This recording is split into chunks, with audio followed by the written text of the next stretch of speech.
ஒரு நபித்தோழர் பள்ளியிலே உட்கார்ந்து இருக்கிறார். ரசூலுல்லாஹி ஸல்லல்லாஹு அலைஹி வஸல்லம் அந்த பள்ளியிலே உட்கார்ந்து இருக்கக்கூடிய அந்த நபித்தோழரை சந்திக்கிறார்கள். சந்தித்து கேட்டார்கள், அபு உமாமா, ஏன் தொழுகை இல்லாத இந்த நேரத்திலே பள்ளிவாசலிலே உட்கார்ந்து இருக்கிறார்கள்? யா ரசூலுல்லாஹ், கவலை. யா ரசூலல்லாஹ், கடன் மிகைத்திருக்கிறது. என்ன? அபு உமாமா, இந்த வார்த்தையை எல்லா தொழுகைக்கு பிறகும் சொல், எல்லா நேரங்களிலும் சொல்.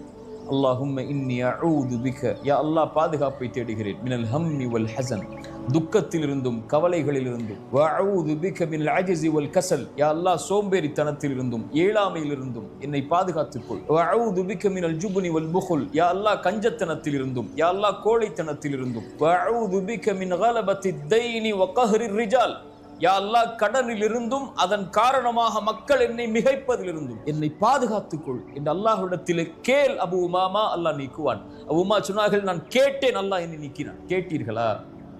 அழைத்தீர்களா? அல்லாஹ்விடத்தில் முறையிட்டீர்களா?